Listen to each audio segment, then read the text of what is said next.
Today we're going to be talking about Mehron's 3D gel, which is a gelatin-based special effects product that you can use to create fake wounds, scars, and your own custom prosthetics. 3D gel comes in 3 different colors. We have a flesh, clear, and blood red. A lot of the questions that we get asked are how to use 3D gel. So as you can see, this comes in a solid form. So it's really helpful to be doing this in your kitchen where you have access to a microwave or your stovetop.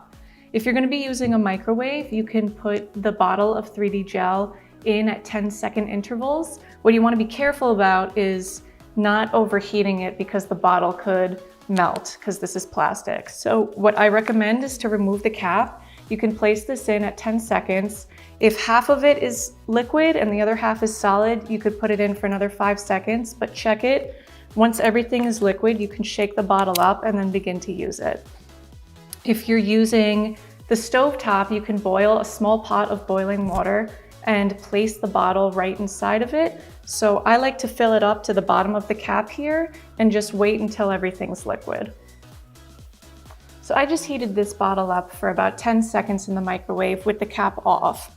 So I just want to show you the consistency. You can see this is now really liquidy. And what I recommend is taking your bottle and pouring it into a little shallow container like this. So you can let it cool off before applying to the skin, because right out of the microwave, this is probably going to be too hot and you don't want to scorch yourself. So once you have it out and you feel that it's gotten to a comfortable temperature, you can start to apply this to the skin. So what I like to do is take Mehron's stainless steel spatula. You can mix this just to make sure that there's no air bubbles in it. And then you can start applying right to the skin. So what I'm going to do is just kind of create a fake scar, a risen scar.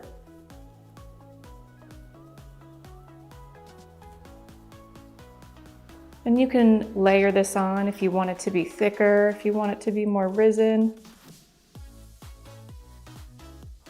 And this only takes a few seconds to dry.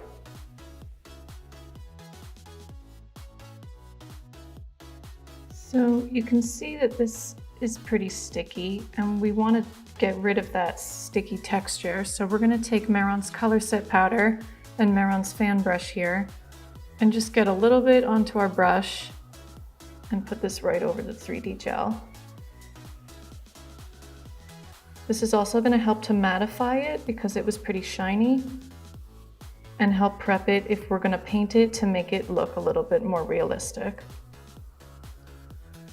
So now that this is powdered, we can go in with Mehron's bruise wheel or special effects palette to color this and give it a little bit more depth and make it look a little irritated. So what I did was take a little bit of the dark red in the bruise wheel and some mask cover from the special effects palette, and I'm gonna just mix these together.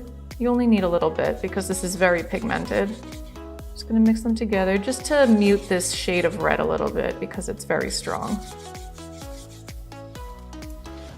Now I'm gonna go in kind of a stippling motion just to create a little bit of redness and irritation. And then we're gonna buff this out so it looks more realistic.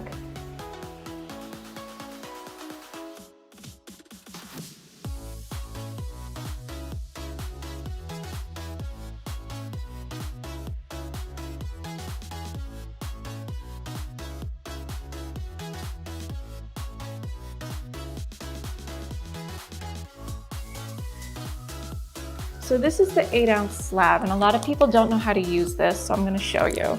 So you're just going to remove it from the plastic. And you're going to want a pair of scissors handy because you're going to want to cut this into small slivers. And then once you have however many you'd like, you can take this and now cut it into small cubes.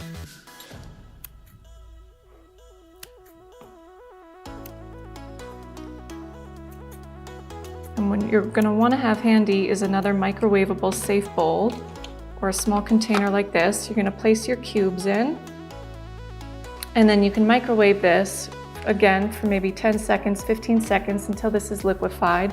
and you can stir it up with your stainless steel spatula, allow it to cool, and then you can start applying this to the skin. So this is what it's going to look like once heated in the microwave. And I'm just going to show you how to pour it into the mold so you can make your own prosthetics.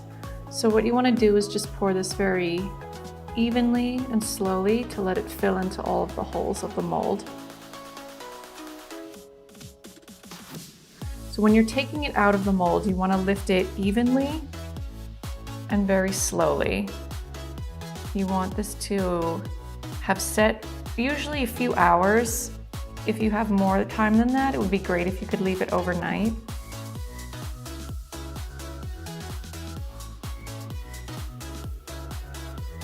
So now you have this piece.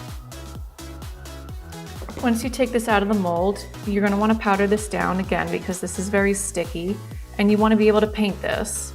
So you can paint this with any of Mehron's colors, whether it's Paradise, Mask Cover, Cream Blend. But in order to do that, you have to powder it first.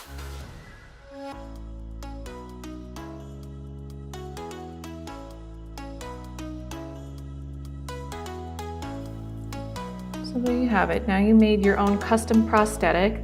And something like this you can cut. So I can take my scissors and cut this into the shape that I want and apply it to the skin to create mermaid scales or fish scales on a model.